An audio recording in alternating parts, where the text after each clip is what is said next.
L'image de notre fidèle pommier au-dessus du champ de colza nous a rappelé à nouveau le but de cette série de leçons d'initiation à l'astronomie, c'est de trouver les relations entre le cosmos et la vie, entre le cosmos et nous, et l'histoire de comment la matière s'est organisée depuis 15 milliards d'années pour être en mesure de produire des choses, des objets, des êtres vivants aussi beaux que ce pommier au-dessus du champ de colza.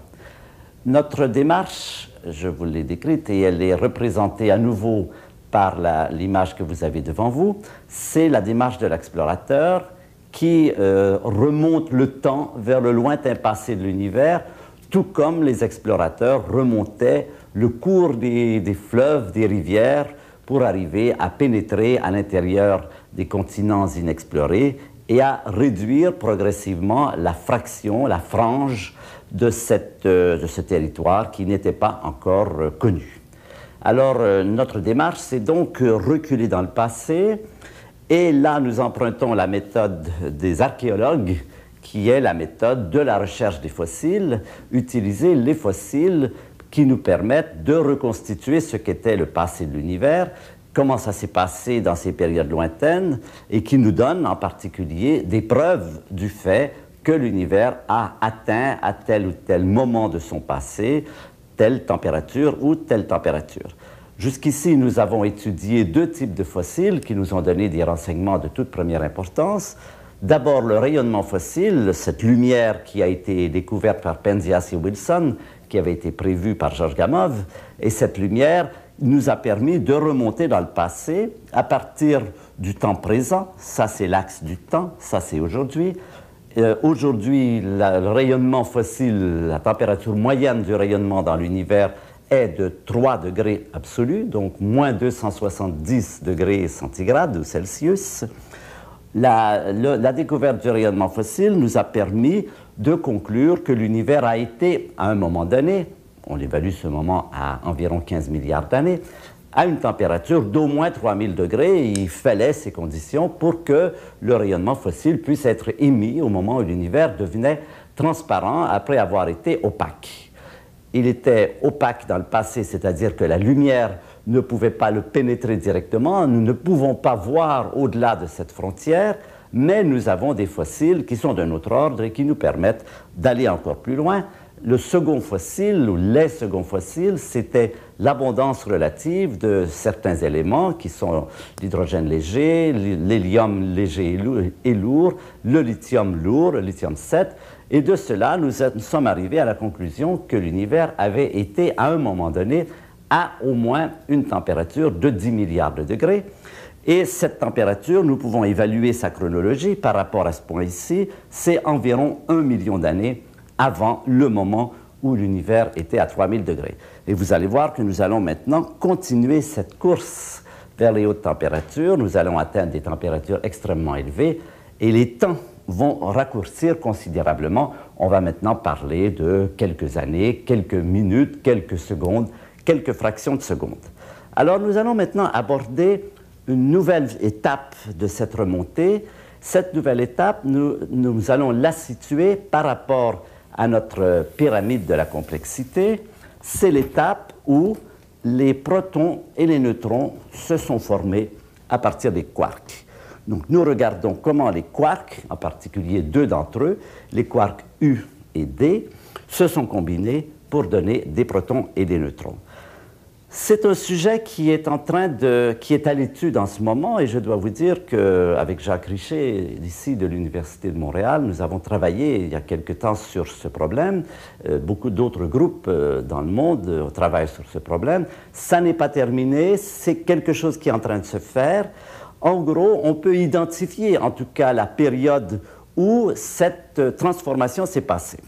Qu'est-ce que je veux dire par cette transformation? Eh bien, on peut montrer que quand l'univers était à au moins une température de 1 trillion de degrés, 1 million de degrés ou plus, l'univers n'était pas composé de neutrons et de protons, et de noyaux, mais était composé d'une sorte de soupe de quarks.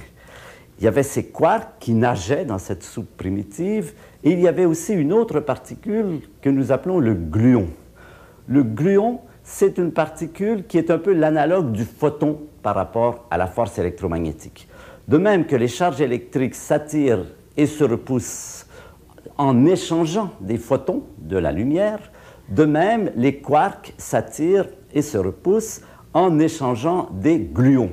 C'est également une particule qui n'a pas de masse, qui est tout à fait analogue, mais des propriétés légèrement différentes du photon. Et on imagine la période qui se trouve située donc au-dessus d'un trillion de degrés, que l'univers, c'était une espèce de grande soupe de quarks et de gluons homogènes, indifférenciés. Et puis, au moment où la température baisse suffisamment et atteint ce trillion de degrés, les quarks se combinent pour donner d'une part des protons et des neutrons, mais aussi d'autres particules que les physiciens appellent les mésons, qui sont également des composés de quarks. Et ça, c'est une phase qui est donc à l'étude en ce moment, qui a laissé des traces dans l'univers, mais que nous ne savons pas encore très bien interpréter. Ces traces sont également reliées à l'abondance de l'hélium et du lithium, mais c'est quelque chose qui est en train de se faire. C'est de la physique en train de se faire. Donc on ne va pas en parler beaucoup plus, ça nous amènerait dans des terminologies très, très compliquées, dont le résultat, pour l'instant, les résultats ne sont pas très clairs. Et nous allons simplement poursuivre notre promenade en arrière et remonter encore plus loin, nous demander qu'est-ce qu'on peut dire, est-ce qu'on a des renseignements sur un passé encore plus lointain. On a maintenant atteint un trillion de degrés. Est-ce qu'on peut dire quelque chose, est-ce qu'on peut affirmer que l'univers a été à un moment donné à une température encore plus élevée? Eh bien, toujours la même réponse. Avez-vous des fossiles? Avez-vous des preuves à l'appui? Qu'est-ce que vous pouvez donner qui nous puisse nous amener à être convaincus que l'univers a vraiment atteint des températures extrêmement élevées? Il y a plein de fossiles, il va en venir encore beaucoup, et je vais vous dire tout de suite que certains, nous savons les interpréter, d'autres non. Et je vais vous en donner 3 pour l'instant, que nous pouvons interpréter et dont l'interprétation va également se faire en termes de si on suppose que l'univers a été au moins à telle température, alors on peut trouver une explication pour l'existence de ces fossiles. Alors, quels sont ces fossiles? Eh bien, là aussi, on va faire appel à de la démographie. Les physiciens sont un peu comme les démographes, ils aiment compter les habitants et faire des compilations.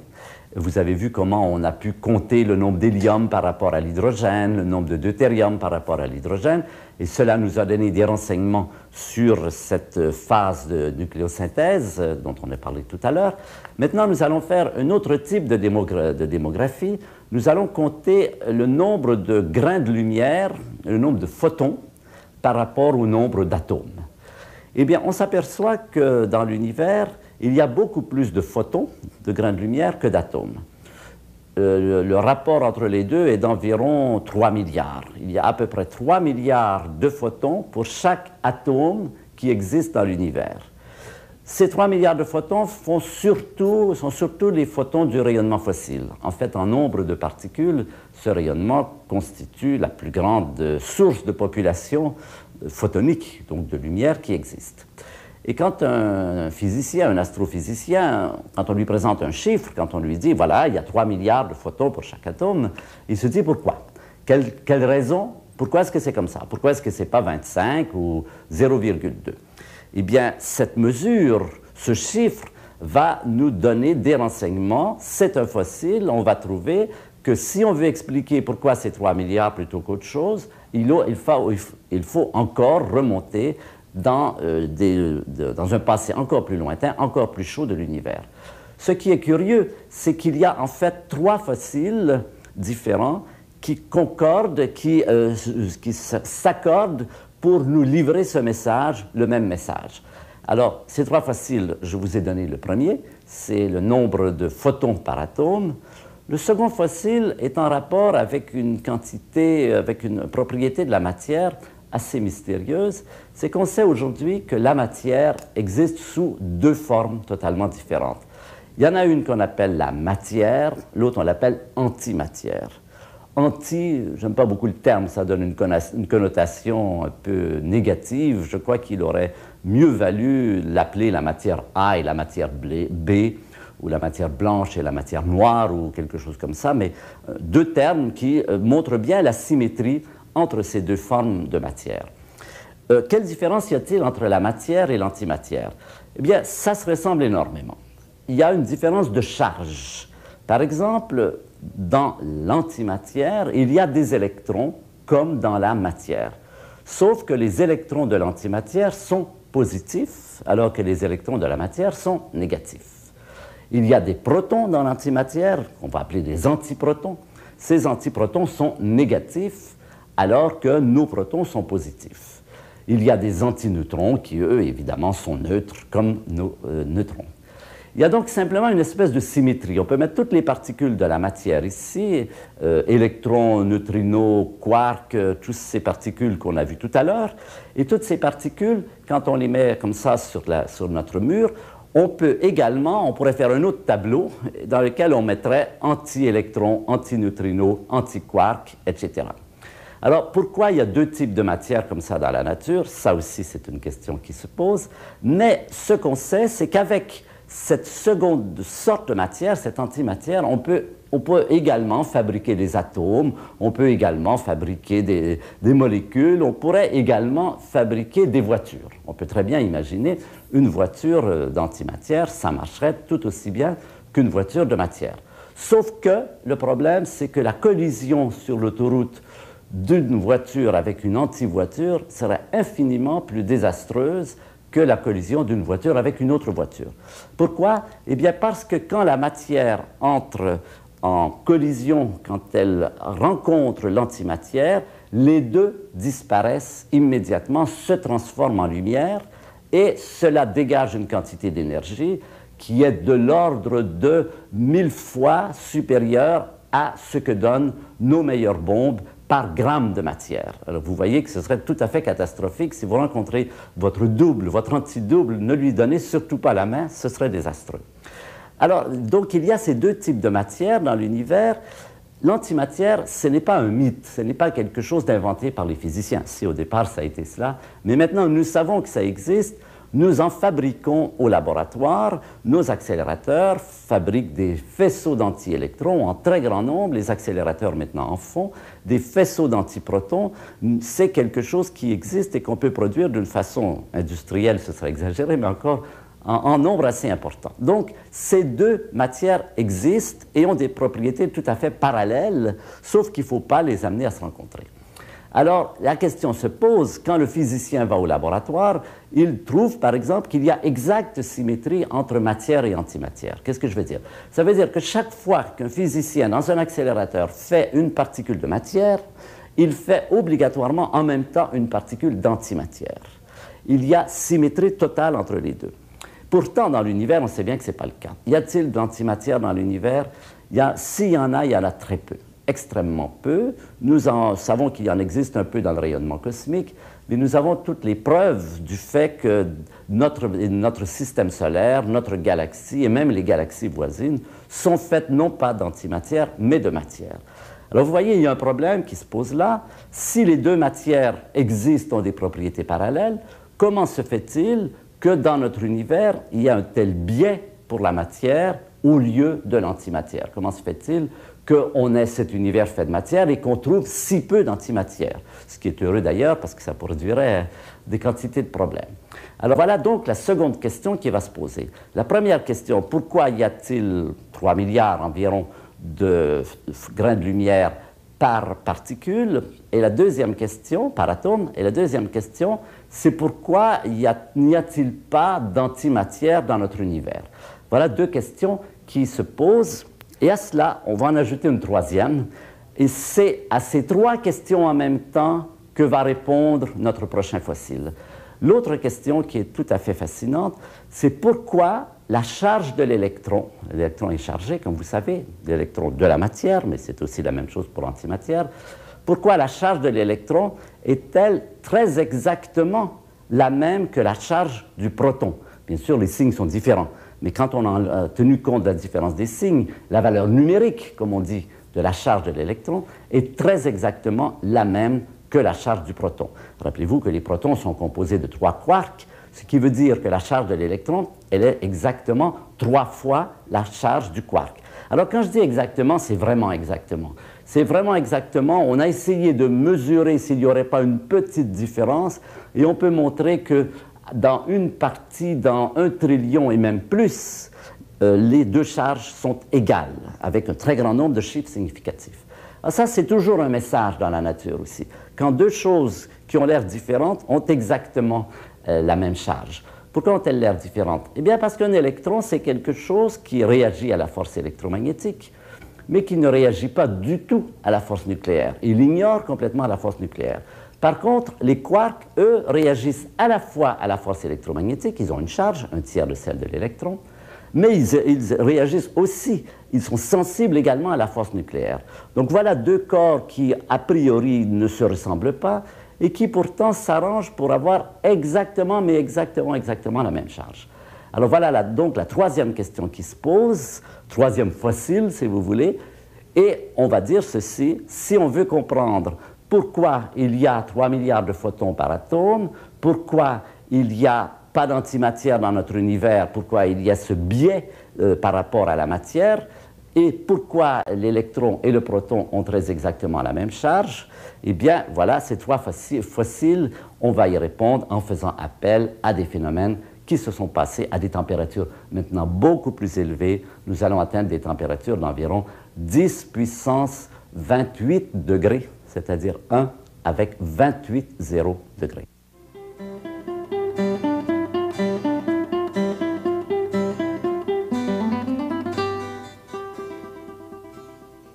Ici, cependant, je me crois obligé de mentionner qu'il faut être prudent. Nous entrons dans une physique qui est passablement incertaine. Les études que nous venons de faire jusqu'ici, les études du rayonnement fossile, les études de la formation des éléments légers, font intervenir une physique qui est tout à fait bien connue. C'est une physique de basse énergie, quelques électronvolts, quelques millions d'électronvolts, ou plus quelques centaines de millions d'électronvolts. Nous avons des accélérateurs aujourd'hui qui atteignent des énergies de l'ordre du trillion d'électronvolts, de sorte que les résultats que j'ai utilisés pour interpréter les fossiles sont des résultats bien établis, non seulement d'une façon théorique, mais aussi d'une façon observationnelle. Tout ça colle très bien. On était dans un domaine où on se sentait en sécurité, on pouvait marcher solidement sur un sol bien établi. Là, nous allons aborder des domaines d'énergie qui sont bien au-delà des plus puissants accélérateurs que nous avons aujourd'hui. J'ai mentionné que nos plus puissants accélérateurs atteignent de l'ordre du trillion d'électronvolts. Là, maintenant, nous allons passer à plusieurs ordres de grandeur. Nous allons aller jusqu'à 10 puissance 24 électronvolts, donc c'est bien au-delà de ce que nous pouvons observer, sur lequel nous pouvons expérimenter, et bien qu'il y ait d'année en année des accélérateurs plus puissants qui entrent en opération, le prochain accélérateur américain va atteindre 40 trillions d'électronvolts, on est encore très loin du compte. Ça ne veut pas dire que ce soit purement spéculatif, parce qu'il y a quand même des moyens indirects d'obtenir des renseignements sur la physique de plus haute énergie, mais il faut faire très attention et savoir que tout ça pourra changer, pourra être réinterprété à mesure des progrès de la physique. Donc, caution, prudence pour ce dont nous allons parler maintenant.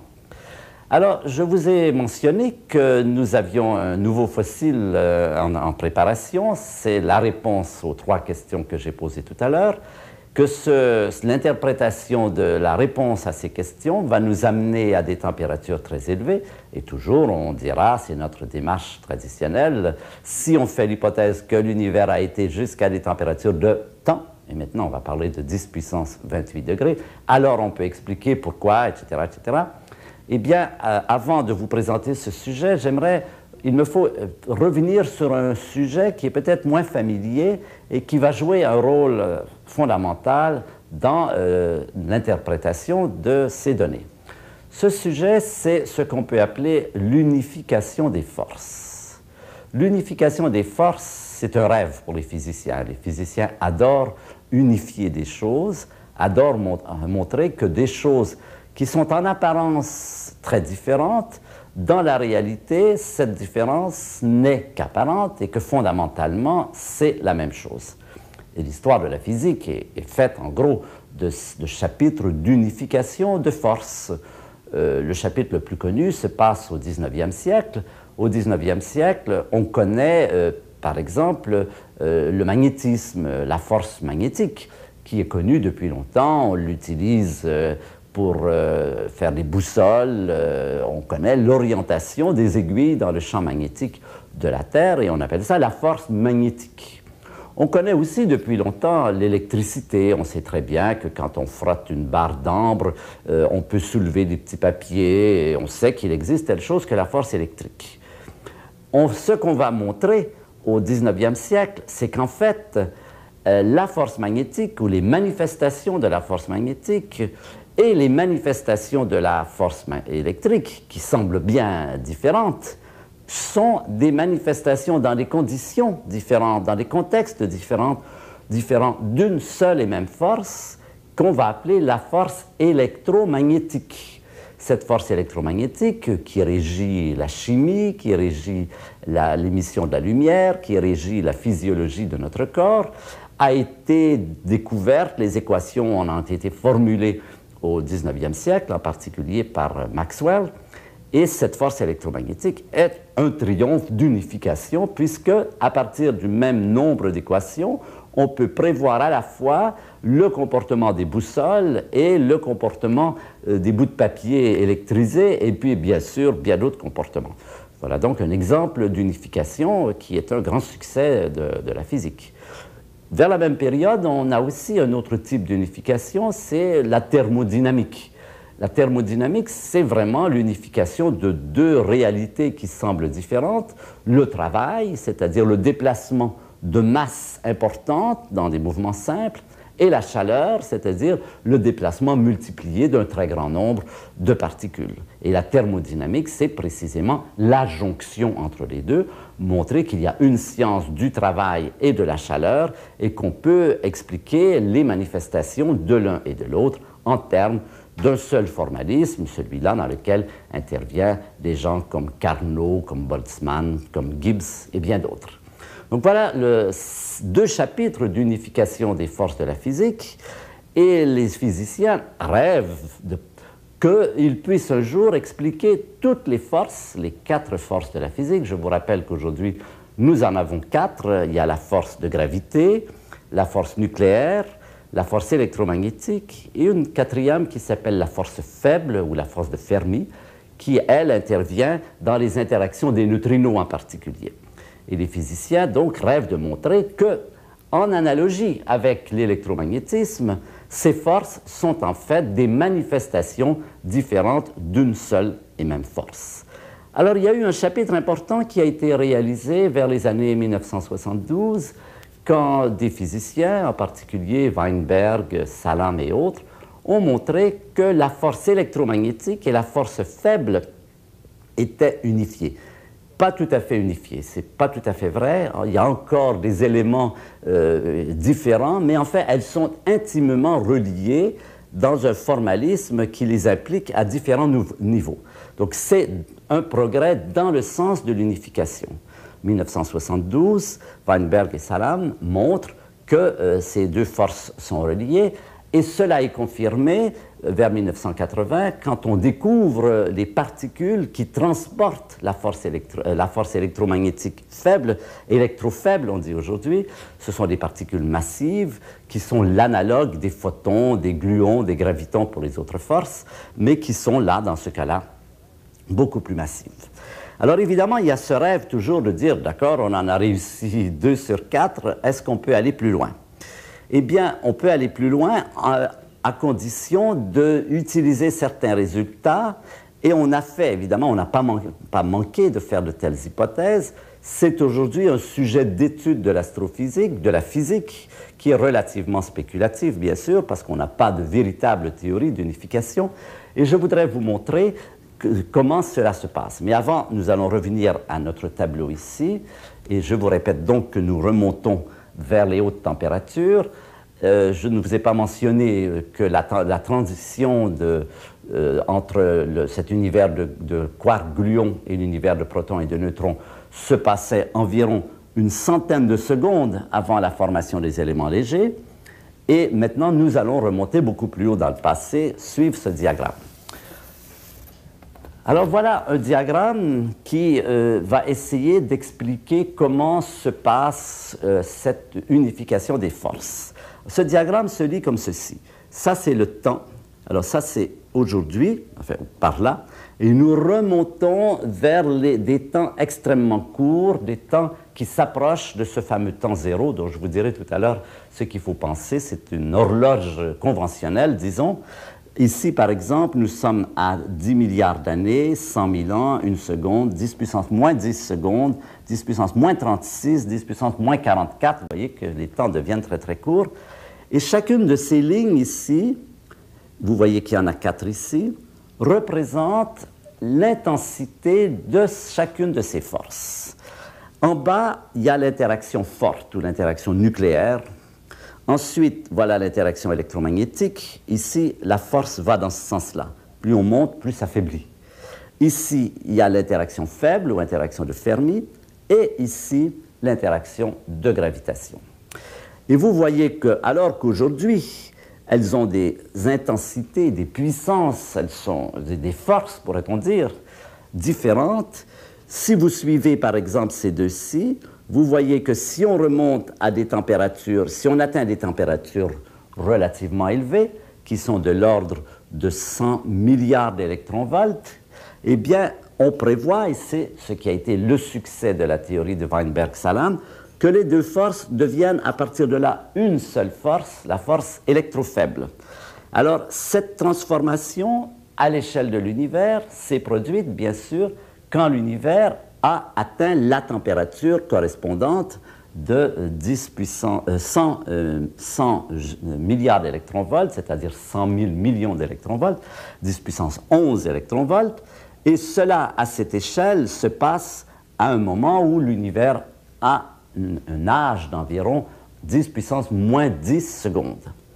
Alors, ce que nous allons maintenant essayer de négocier, ce que les physiciens essaient de négocier, c'est de se dire que ces trois forces maintenant se rencontrent ici. Et c'est là que se passe l'action pour nous. Pourquoi? Parce que dans ce cadre théorique qui n'est pas tout à fait bien établi et qui est même mis en contestation, mais qui vraisemblablement tient le coup, ou du moins d'une façon qualitative, il se passe ici un grand événement, c'est la rencontre de ces deux forces avec l'interaction forte. C'est-à-dire qu'à partir de ce moment, quand on remonte dans le passé, la force faible, électromagnétique et nucléaire sont la même force. Donc ici, grande unification, on a appelé ça grande unification, et bien sûr, quand l'univers, lui, ne procède pas comme ceci, mais comme ceci, le temps réel se déplace comme ceci, quand l'univers atteint ce point, il entre dans ce qu'on appelle la phase de grande désunification, si vous voulez. C'est-à-dire, c'est le moment où cette force quitte les autres, et puis un peu plus tard, celle-là va quitter les autres. On reviendra sur la force de gravité plus tard.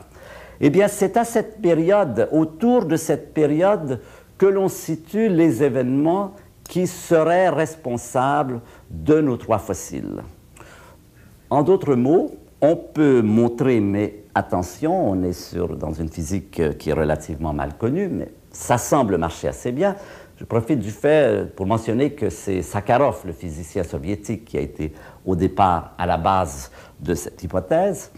On peut montrer que, par exemple, avant cette période, l'univers contenait autant de matière que d'antimatière. Donc, cette symétrie, qui est manquante aujourd'hui, puisqu'on se dit pourquoi il y a tellement plus de matière que d'antimatière, eh bien, apparemment, avant cette période, il y avait autant de matière que d'antimatière. À cette période, avant cette période, il y avait également un événement très important, c'est que les quarks pouvaient se transformer en électrons. Aujourd'hui, les quarks ne peuvent plus se transformer en électrons, ne peuvent plus se transformer en neutrinos. À cette période, ils pouvaient se transformer en électrons, ce qui évidemment nous explique pourquoi ils ont des charges tout à fait compatibles. Parce que si un quark ou plutôt 3 quarks, parce qu'il faut la conservation de la charge, peut se transformer en électrons, eh bien, on voit très bien comment les charges doivent être exactement les mêmes, puisque c'est la transformation d'une particule en une autre particule. Donc, on peut dire qu'ils ont la même charge, évidemment, parce qu'ils se transforment les uns en les autres. Et troisièmement, à cette période se produit un tout petit supplément de matière par rapport à l'antimatière, pour des raisons que je ne peux pas vous présenter ici. Et pendant très longtemps, pendant toute cette période, il y a pratiquement la même quantité de matière que d'antimatière. Mais quelque part ici, l'univers est suffisamment refroidi, matière et antimatière se rencontrent. Rappelez-vous, c'est cela qui se passe quand matière et antimatière se rencontrent. La matière et l'antimatière se transforment en lumière. Et qui est-ce qui reste? Eh bien, il reste ce célibataire qui est né ici au moment où il y a eu ces transformations qui ont créé un petit supplément d'environ 1 pour 1 milliard de matière par rapport à l'antimatière. Alors, cela explique donc pourquoi il n'y a plus, à partir d'ici, on dit qu'ici, où il y a autant de matière que d'antimatière, pourquoi la charge de l'électron et la charge du quark sont compatibles avec un facteur 3, mais très exactement, et à partir d'ici, la transformation de matière et antimatière en lumière, et le fait qu'il y a un petit résidu, un petit célibataire qui reste seul parce qu'il ne rencontre pas de compagnon avec qui s'annihiler, tout cela explique à la fois ces 3 propriétés, donne les réponses à ces 3 questions, les 3 questions étant pourquoi il n'y a plus d'antimatière, pourquoi il y a 3 milliards de photons pour chaque atome, pourquoi la charge de l'électron et la charge du proton sont très exactement les mêmes.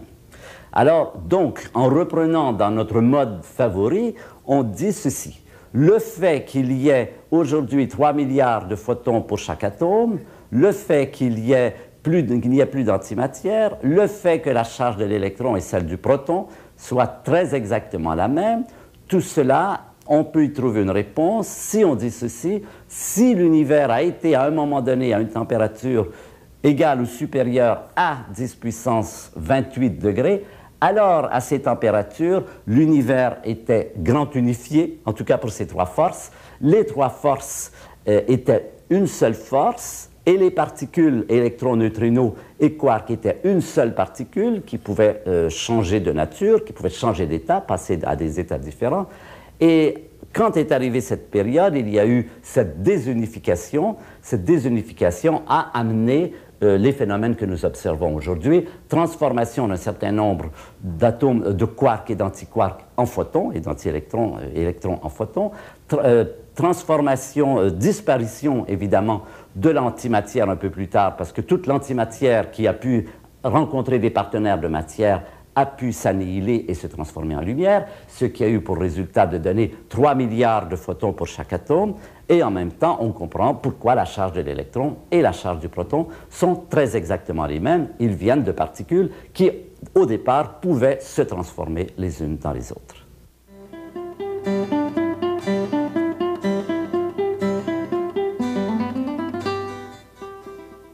Nos fossiles, ou plus exactement leur interprétation, nous amènent à remonter le cours du temps dans l'univers et bien sûr à remonter l'échelle des températures.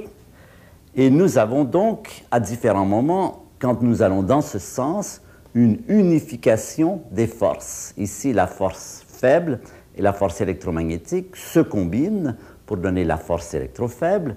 Ici, nous avons vu comment ces 2 forces combinées se combinent à la force nucléaire pour donner une autre force. Une force unifiée, une version unifiée de ces 3 forces. À chaque moment d'unification ou dans le sens réel du cours du temps de désunification, il se produit un phénomène très important, un phénomène qui va avoir une influence non seulement sur les particules, mais sur l'univers dans son ensemble. Ce phénomène, c'est quelque chose qui s'appelle de la surfusion et de l'inflation. On parle beaucoup de modèle inflationnaire de l'univers. Je vais aussi essayer de vous dire un peu comment ça se passe. Qu'est-ce que c'est que la surfusion? Eh bien, vous savez tous que quand on refroidit de l'eau pour l'amener en glace, en théorie, quand on arrive à la température 0 degré centigrade ou Celsius, l'eau se transforme en glace. En dessous de 0, c'est la glace qui est l'état normal de l'eau, et au-dessus, c'est l'eau liquide. Cependant, dans la réalité, ça ne se passe pas tout à fait comme ça. Si on refroidit de l'eau très rapidement, elle peut très bien rester liquide bien en deçà du point de fusion, et on peut descendre à -2, -3, -4, -5 degrés, et l'eau reste liquide. À ce moment, on dit qu'elle est en surfusion. Elle devrait être solide, mais elle est encore liquide. Pourquoi? En gros, parce qu'elle n'a pas eu le temps de se refroidir. Si à ce moment-là, vous jetez une poignée de sable dans l'eau, elle va geler très rapidement, et cela va reproduire un réchauffement de l'eau. Pourquoi? Parce que toute la chaleur qui est émise au moment où l'eau passe en glace va être émise brutalement, et ça va faire un réchauffement de l'eau qui va revenir à peu près à la température de fusion. Cela s'appelle donc la surfusion, et cela se passe dans certaines conditions quand on refroidit trop rapidement une substance et qu'elle doit passer à une autre phase et qu'elle n'a pas le temps d'y passer comme il faut, elle le fait avec un retard. Ces phénomènes de surfusion, de réchauffement, existent aussi à l'échelle de l'univers chaque fois que nous avons une désunification. Quand l'univers ici, avec cette force unifiée, rencontre ce point où les deux forces se désunifient, il y a également une possibilité de surfusion. C'est-à-dire que si le refroidissement est très rapide, et dans le cas de l'univers, à cette période, il est extrêmement rapide, l'univers va continuer sur cette force unifiée jusqu'à des températures qui sont bien inférieures à la température théorique de surfusion. Et là, pendant toute cette période, il va se produire un phénomène qu'on appelle l'inflation.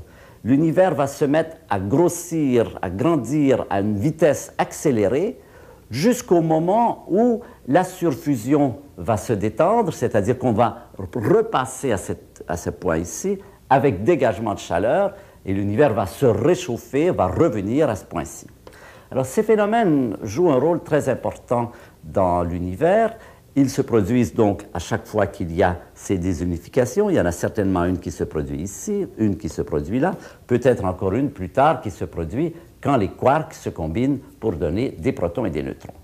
Et ces phénomènes vont avoir pour effet que quand on va regarder maintenant cette courbe de température en fonction du temps de l'univers, alors que quand on a regardé des températures relativement faibles, par relativement faibles, je veux dire quelques milliards de degrés ou quelques dizaines de milliards de degrés, le comportement était très régulier, une baisse lente de la température en fonction du temps.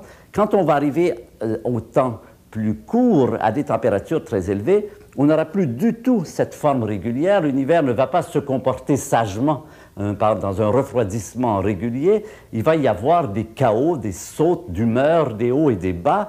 Et si on traçait, par exemple, ce qui se passe au moment d'une de ces transitions, on appelle ça transition de phase, le moment où une désunification se produit, on aurait par exemple la courbe ici qui, la température descendrait très bas pendant toute la période de surfusion, puis au moment où la surfusion se termine, donc l'analogue du moment où la glace prend dans l'eau qui est déjà bien inférieure, à une température bien inférieure à 0 degré, ça remonte brutalement vers ici.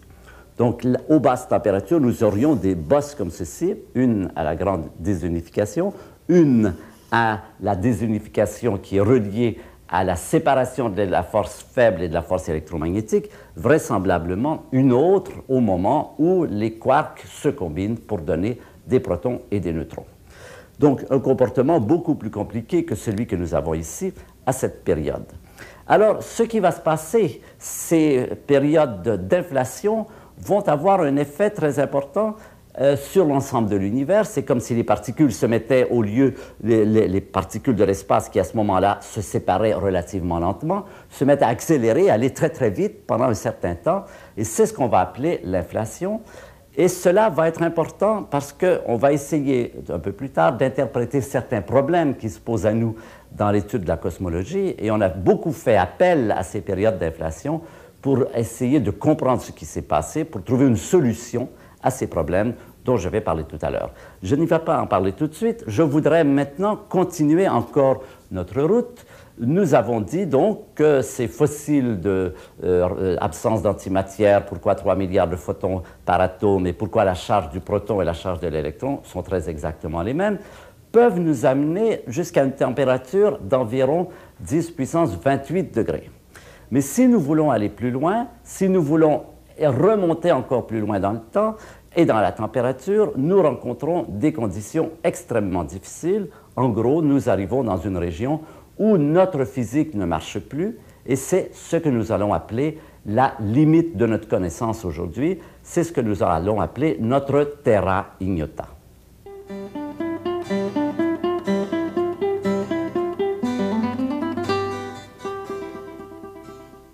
Nous allons maintenant aborder cette fameuse question du début de l'univers, de la création de l'univers. En d'autres mots, est-ce que l'astrophysique aujourd'hui peut nous dire qu'il y a un début, qu'il y a une création? Est-ce qu'elle nous permet de légitimer ce discours qu'on trouve dans nombre de mythologies? Est-ce que réellement nous avons les éléments, la possibilité de dire il y a, oui, eu en effet un début de l'univers? Je sais que plusieurs personnes l'ont fait. Je vais vous montrer pourquoi je ne suis pas d'accord avec cette possibilité et pourquoi, encore une fois, il faut être très prudent et voir ce que la science dit et ne dit pas sur le passé de l'univers.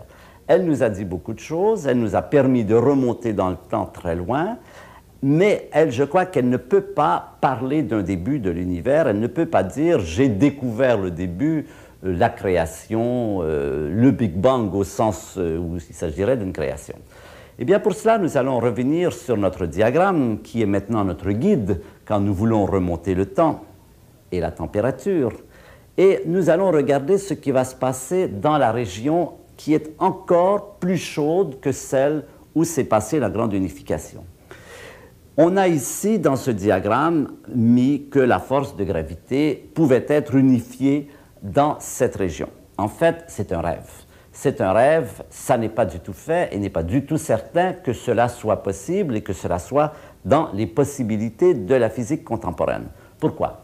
Parce que quand nous arrivons à des températures comme celle-là, qui sont des températures de l'ordre de 10 puissance 32 degrés, avec 32 zéros, alors toute notre physique s'effondre. Toutes nos connaissances de la physique ne sont plus applicables. Nous savons très bien que nous ne savons absolument pas comment fonctionne la matière lorsqu'elle est soumise à de telles températures. Il y a des conflits majeurs entre la relativité générale d'Einstein qui dit quelque chose et la physique quantique qui dit le contraire. Et quand deux théories comme celle-là s'affrontent et se contredisent, on dit simplement nous avons dépassé le domaine d'applicabilité de ces théories. Il faudrait faire une nouvelle théorie qui puisse rendre compte du comportement de la matière à ces très hautes températures.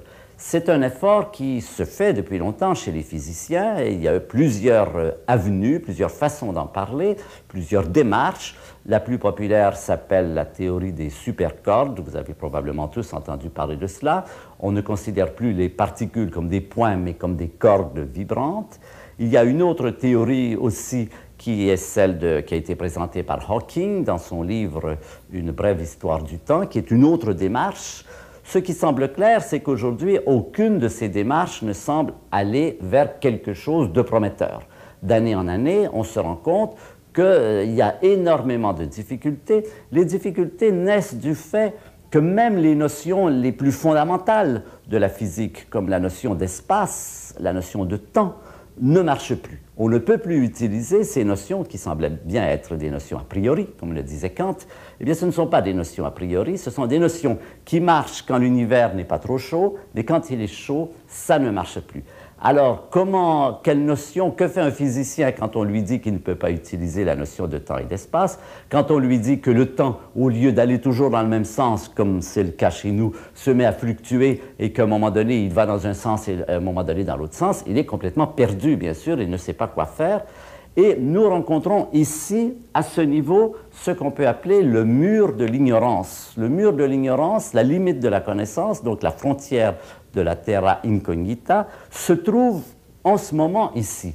Bien sûr, ça n'est pas une situation définitive, rien n'est jamais définitif en physique, il y a des progrès, d'année en année, on peut aller plus loin. Nous sommes bloqués ici parce que nous n'avons pas de théorie pour décrire le comportement de la matière à de telles températures. Alors, c'est donc la limite de notre connaissance, c'est là jusqu'où notre regard aidé de la théorie peut aller, c'est notre horizon, mais évidemment, cet horizon ne légitime pas l'affirmation que puisque nous ne pouvons pas aller au-delà, il n'y avait rien. Et voilà bien ce qu'il y a dans l'idée de la création ou dans l'idée de début. Quand on dit c'est le début de l'univers, c'est parce qu'on se sent prêt à affirmer qu'au-delà de cela, il n'y avait rien, ni temps ni espace. Et cette échelle qui est employée ici et qui est conventionnelle utilise comme temps zéro ce moment à partir duquel nous ne comprenons plus rien. Alors vous voyez, c'est conventionnel, ça peut être commode, mais ça ne répond pas à une réalité profonde. En fait, il y a déjà des modèles de physique, d'astrophysique, qui disent qu'en fait, il y avait bien d'autres choses auparavant, que ça, c'est dans notre région de l'univers, mais qu'ailleurs, il y avait auparavant des quantités de choses. Donc, au lieu de parler de début de l'univers, d'une création, nous allons dire, conventionnellement, les gens mettent le temps zéro ici, au moment où on ne comprend plus rien, et que le temps, l'échelle qui se passe comme ceci, c'est une échelle qui est reliée à cet horizon à partir duquel nous ne pouvons plus rien comprendre. Je crois que c'est important de faire cette distinction, de ne pas penser que parce qu'à un moment donné, on ne sait pas aller plus loin, on peut affirmer qu'avant cela, il n'y avait rien. Donc l'astrophysique ne peut pas de façon légitime dire « j'ai découvert le début de l'univers ou la création », elle peut tout juste dire « j'ai découvert jusqu'où je peux aller aujourd'hui ». Et je ne peux pas aller plus loin parce que je n'ai pas encore ni la théorie ni les observations pour aller plus loin. Et peut-être que dans quelques années, on pourra aller beaucoup plus loin. Il y a 20 ans, évidemment, on n'allait pas aussi loin qu'aujourd'hui. L'astrophysique, la science, c'est un processus en évolution. Il y a des progrès continuellement. Nous ne pouvons que dire ce que nous voyons aujourd'hui en 1990.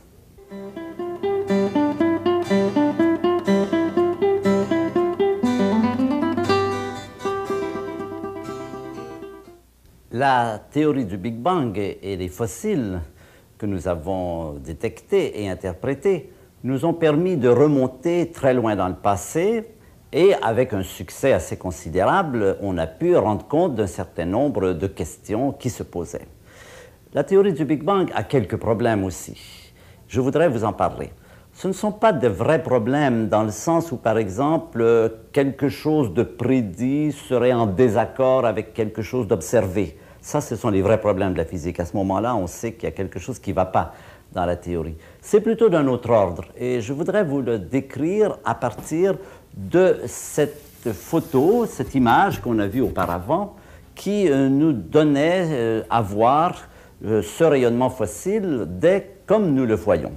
Alors ici, il y a toujours l'œil de l'observateur, c'est nous, et il y a ici ce rayonnement fossile qui nous arrive de partout.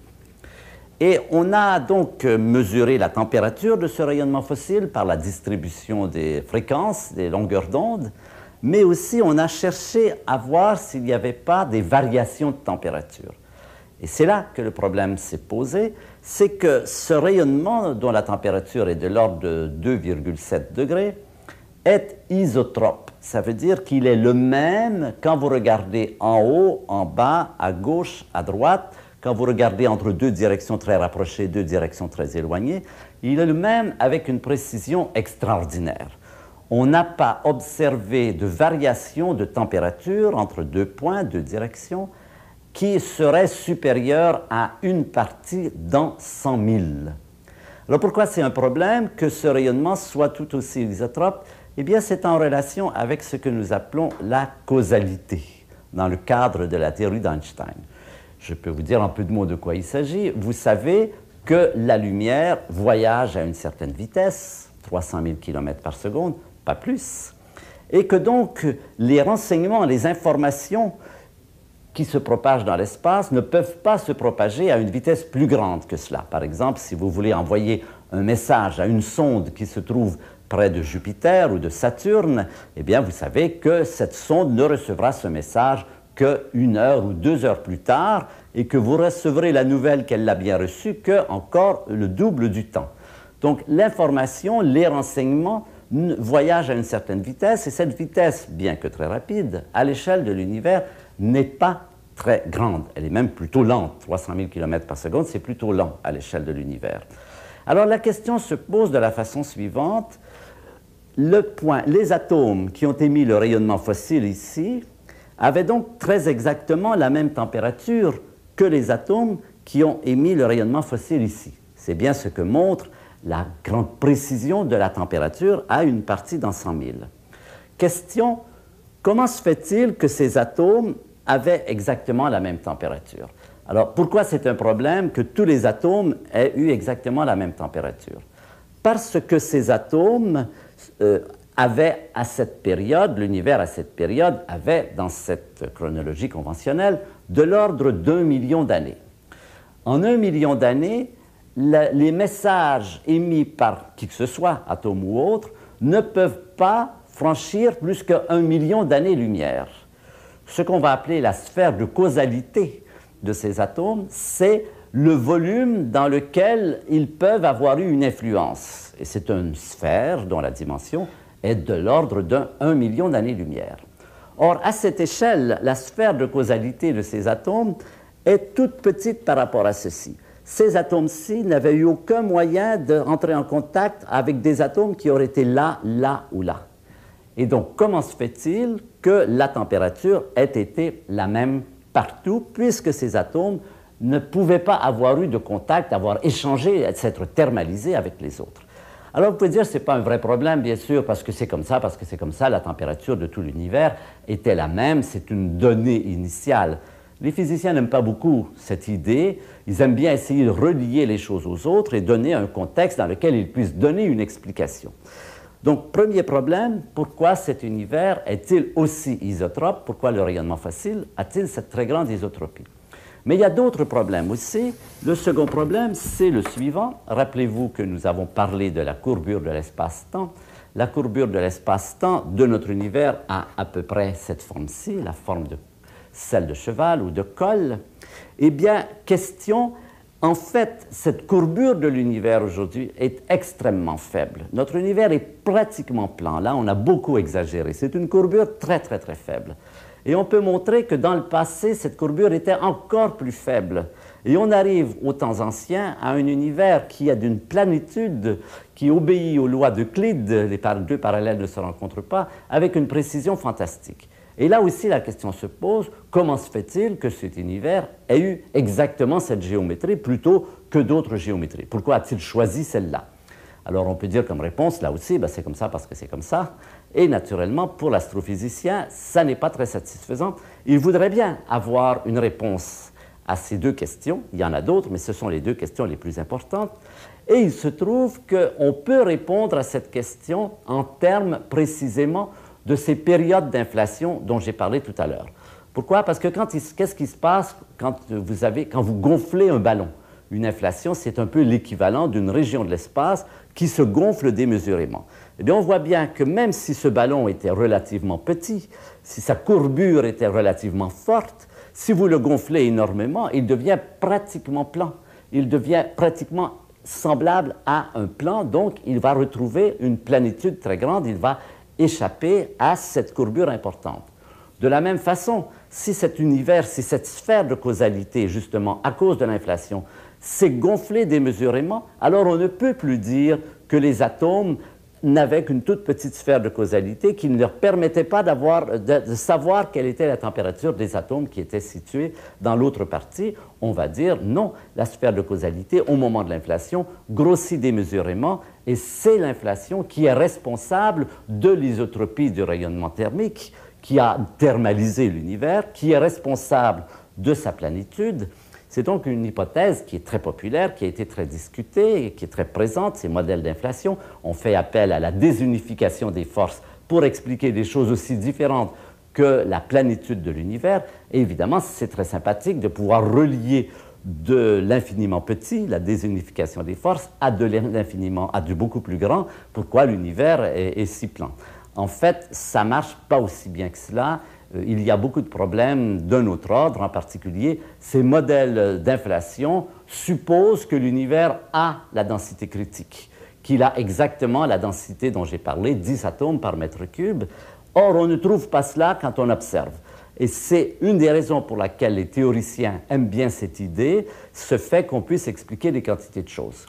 Mais en pratique, eh bien, les problèmes sont tels qu'aujourd'hui, après une longue période de popularité de ce modèle inflationnaire, c'est-à-dire de l'idée que ces périodes d'inflation dans lesquelles l'univers a comme des hoquets, des sursauts, pourraient expliquer à la fois la planitude de l'univers et l'isotropie du rayonnement thermique, sont remis en cause. Je ne sais pas quel sera l'avenir, mais il est clair qu'il y a des problèmes sérieux et que peut-être on sera amené à changer d'explication.